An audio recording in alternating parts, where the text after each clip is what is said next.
तो अब आप जी को श्रीमद् भगवत गीता में दिखाते हैं कि प्रकृति दुर्गा और इस काल रूपी ब्रह्म जो गीता बोल रहा है श्री कृष्ण में प्रवेश करके, इन दोनों के संयोग से इन तीनों गुणों रजगुण ब्रह्मा सतगुण विष्णु तम गुण शिव जी की उत्पत्ति हुई।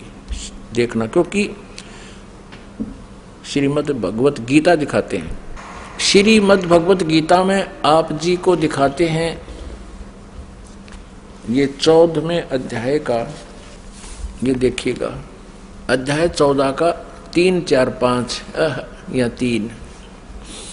हे अर्जुन, मेरी महत ब्रह्म रूप मूल प्रकृति दुर्गा सभी प्राणी भूतों यानी प्राणियों की योनि अर्थात गर्भाधान स्थान है। मैं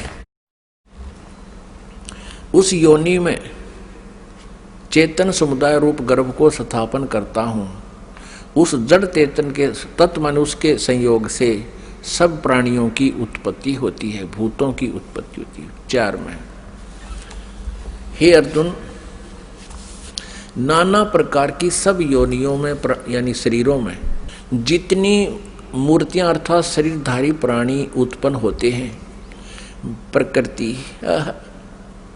प्रकृति तो उनकी गर्भ धारण करने वाली माता है, उन सब की दुर्गा तो उनकी माता है। मैं बीज स्थापन करने वाला पिता हूं। आगे देखो 5वें में, हे अर्जुन, सतगुण विष्णु रजगुण ब्रह्मा और तमगुण शंकर, ये प्रकृति से उत्पन्न दुर्गा से उत्पन्न तीनों गुण यानी तीनों देवता अविनाशी जीव आत्मा को शरीर में बांधते हैं। यानी कर्मा उनके अनुसार ये इन तीनों रजगुण ब्रह्मा सतगुण विष्णु तमगुण शिव जी ये दुर्गा से जन्मे हैं, इनका जन्म हुआ है।